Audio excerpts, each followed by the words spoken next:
RV upgrades can make travel more comfortable, safer, and easier, but they can also get expensive fast. In this video, we're sharing the latest upgrades we made to our Airstream. And for each of the major upgrades, we also share what it costs. So you can decide whether these changes might be worth it for your own RV.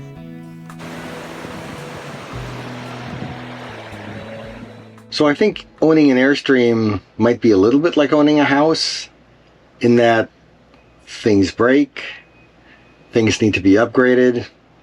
Yes. And modified. Yes. We recently came across multiple things that we wanted to do to the Airstream, and we did. So we are going to walk you through our latest updates to the Airstream, talk about what they were, why we did them, and for those of you who are interested in RVing, and if you want to know how much does doing this kind of stuff cost, we'll also tell you what we paid for each of these items, just so you know, and we'll be transparent. One of the things that we've read about and heard about is that tires on a rig make a difference in terms of their age, their condition. Yes. Yeah. As far as safety. Mm-hmm. Yeah. Yeah. So we were due to get new tires. So we did that. Yeah. This is like our second set. Second set. Yeah. So we keep ourselves on a cycle of replace every 5 years. Yeah.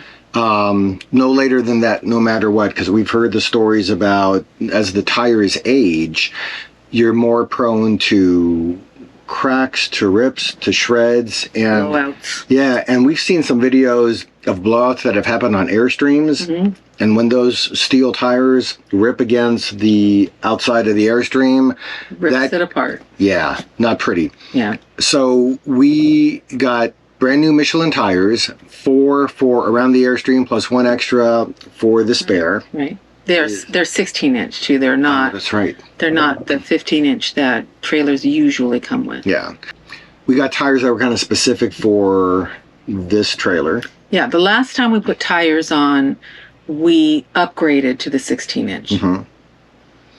And the cost of the tires, $1,000. Okay. So one more thing about the tires that I think works to our advantage, because I think one of the things that degrades tires even quicker is exposure to the sun. Yeah. Yeah. Yes. So we keep our rig in an indoor storage facility, so we have minimal direct sunlight on the tires. Yes. But even with that, we're still told that it's a good habit to replace it every 5 years from a safety perspective. Yes. Yeah. Rubber degrades no matter what. It's going to degrade over time. Yeah. So that's enhancement number 1. On the list of annual things to do on the Airstream for maintenance, we have these tire minder pressure monitoring devices on the tires on the Airstream. They're powered by batteries. They connect to Bluetooth to a device that sits inside the cab, but because they're battery powered, once a year we do swap out the batteries. So I've got these little 1632 batteries. So I'm going to take a few minutes to go around the Airstream, take out the old batteries, put in the new, and then we should be good to go and not have to worry about battery failure, which has happened once to us. So now we have this as a thing that we do it every June.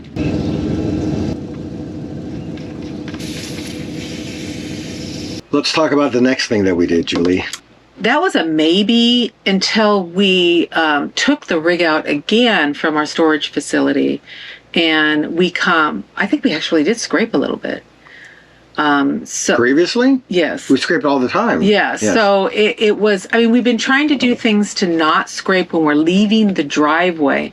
So when the truck goes down and then comes onto the street, so it's doing this, goes onto the street, the trailer does this. It dips down.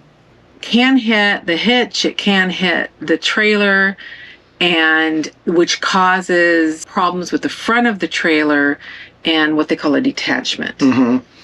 So we were very worried about that. Yeah. Now this is something that we've been dealing with since we've had this trailer in the storage unit that it's at, and there's just something about the way that the driveway and the street meet. There's this kind of dip thing. Yeah, and it's not only that; it's leaving any driveway. Yeah, But the first thing that we did to try to solve it, because we addressed this once with Vinny Lamica up at his shop up north, and his original suggestion was to try to address it by putting airbags on our truck. Yeah. And just trying to get inflating the airbags so the truck doesn't drop as much. Yeah. That's an enhancement we did a few years ago. It worked. It made it better. Yeah. But it continued to scrape. And then so finally we got to the point of, this is nuts, because we put like 25, 30 pounds of pressure in the airbags.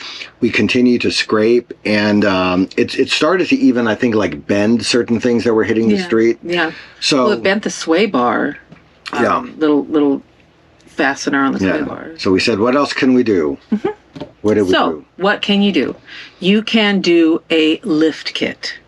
And the lift kit will raise the entire, from the axle, raise the entire trailer up. We did 3-inch. We did a 3-inch lift kit. And that seems to have made the difference, The first time we went out on it, it seemed to make the difference. Yeah, so I wasn't able to see it because I was driving, but you watched the trailer leave the storage unit, so we had good clearance, right? We had good clearance in the front, and then as the trailer was leaving, we still had good clearance. Yeah. In a moment, we're going to be leaving our storage facility with the Airstream the first time after we've added the lift kit. So we're going to see once we leave here. We've been scraping the cement every time we've left here. We'll see if the lift kit makes a difference. Okay, go slow.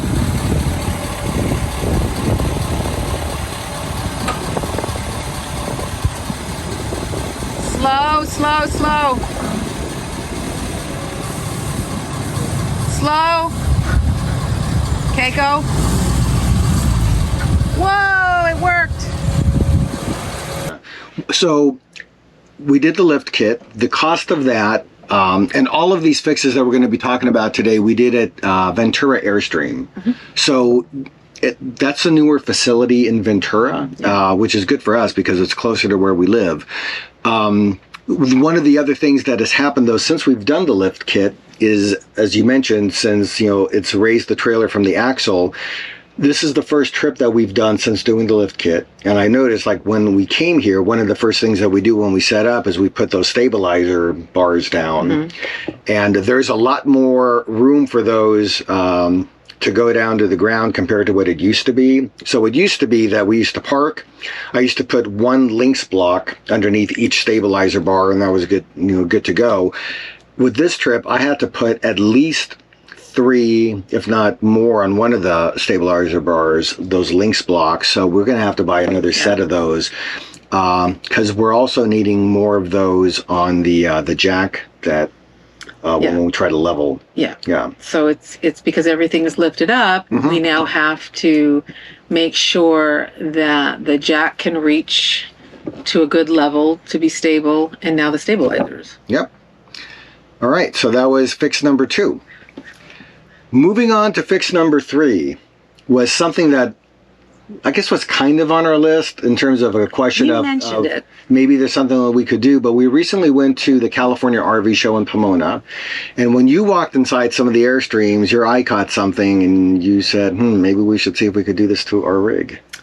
Our table did not have a telescoping stand. We had a very odd, I thought it was an odd setup, to where you had to hook the table to the back, and then this arm would come down from the bottom on a hinge, and then it would sit on that. And it was just one arm. So the table was really unstable. It was wobbly when we would sit at it to eat. Yeah. And there was one time after a drive, we came inside and the whole table assembly had fallen off. Yeah, it was bumping. And so we mentioned to Ventura Airstream that could you do this? Yeah, is it possible to do this? They came back with, I don't know, we'll have to check. We came back and they did it. Yeah, we picked up the rig and we were surprised because we didn't even know that they were going to do it. We didn't know they were going to able to do it. They did charge us for it, and it's much more stable. We're happy with it. Yeah. So that's another good upgrade. Then we have a minor thing. So a few trips ago in the bathroom, and I don't know if this happened as you were closing the vent fan or whatever, but you had noticed the, I think it was like a foam covering or foam sealant around it like a started seal. to come undone. It was just completely degrading down to it just falling out. Yeah. So that's one of those just maintenance things we had to take care of. So we got the bathroom fan resealed. That was $209.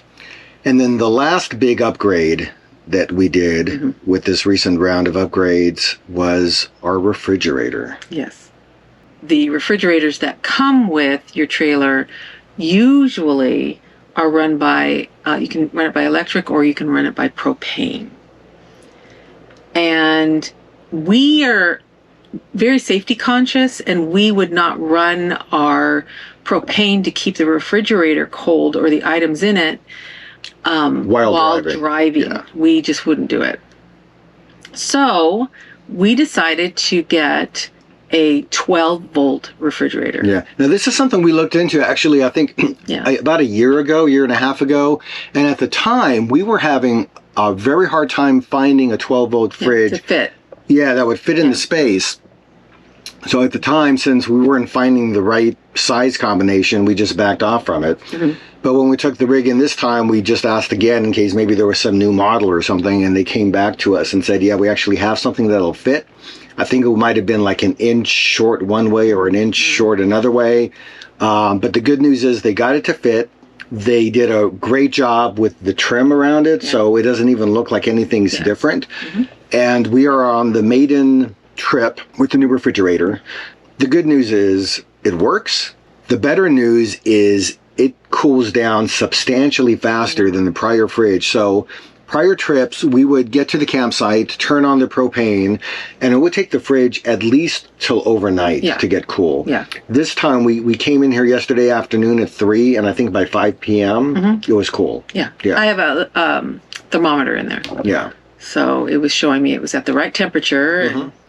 The previous refrigerator we had, I think it had a gauge on the front panel that would tell you the degrees on the front. This one doesn't do that. It just gives you 5 marks of from the lowest cooling that it does to the highest cooling. 5 is the highest, so you can see what it's set at. But to your point, we've got the gauge inside, and we can see what how cool it actually is.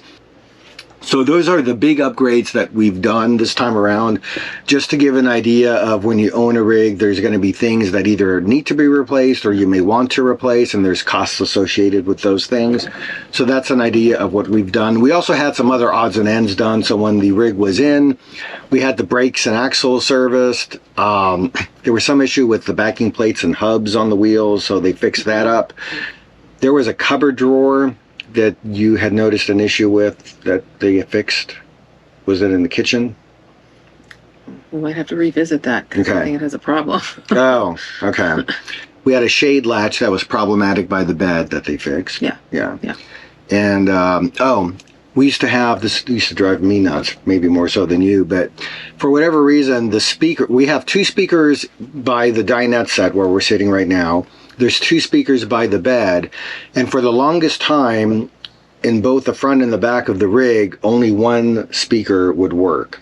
So when you're listening to stereo, you only had half of the signal coming through, and it was like really awkward. So we had them look into that and see if they could fix that. And now we've got the whole stereo sound coming through the rig, much more enjoyable.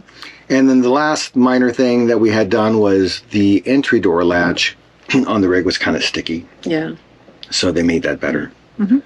So that's our recent updates, and as always happens, I think on every trip, we always, we get to a campground, and we start making a list of, we need to fix this, we need to fix that, and I think we already have a list started for the future.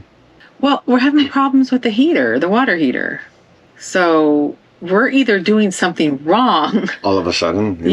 I don't think so, because it worked before. So we're having problems with the water heater working on the electric mode. Yeah, it's working on the propane. It's just become more temperamental on this trip. Something about it. I don't know what it is.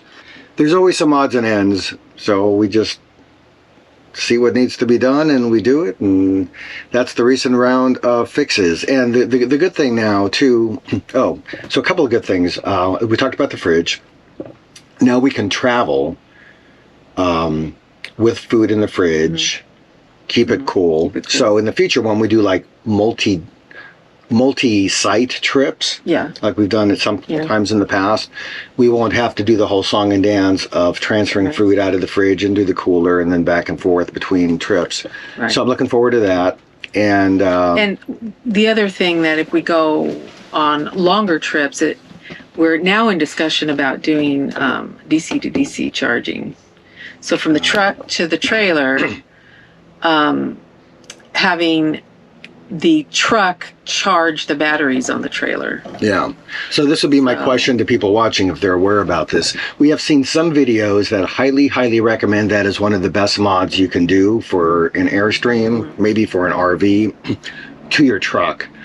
Now, when I asked the AI yesterday, I gave it the specs of what we have, which is we have 700 watts of solar on the Airstream.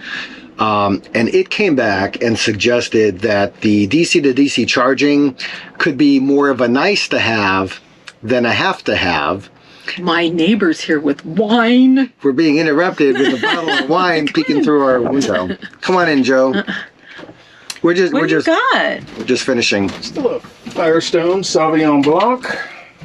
Chilled. Chilled would be good. We're waiting to finish the thing so we can turn on our fans because we're roasting. Oh, hey, you gotta. Look at that. It's nice and cold? It's cold. Good, because I'm hot. Okay, so what were we talking about? DC charging. Okay, so one more time. Okay, so the AI came back and said, if you've got the amount of solar that we have, DC to DC charging is more of a nice to have than a have to have. So we're putting that on the back burner. Yes. Until or unless we find out that there's a compelling reason to have DC to DC charging. We do have 2 lithium batteries. So those are kind of the key specs. 700 watts of solar, 2 lithium batteries. We have a truck. We've got now the 12 volt fridge. So the question to people who know, do we or do we not need or would we benefit from DC to DC charging? Let us know in the comments if you have a thought and if you have experience. And with that, that's the roundup of the recent fixes on the rig this time. Yeah. And with that, I think we're going to go enjoy a bottle of wine with Camping with Friends this week. We'll keep testing these upgrades on future trips and share what proves most useful over time. Thanks so much for watching. If you enjoy RV travel, road trips, and practical travel tips, we'd love to have you subscribe and follow along with us on future videos. Until next time, happy travels, and we hope to see you at the places where we go.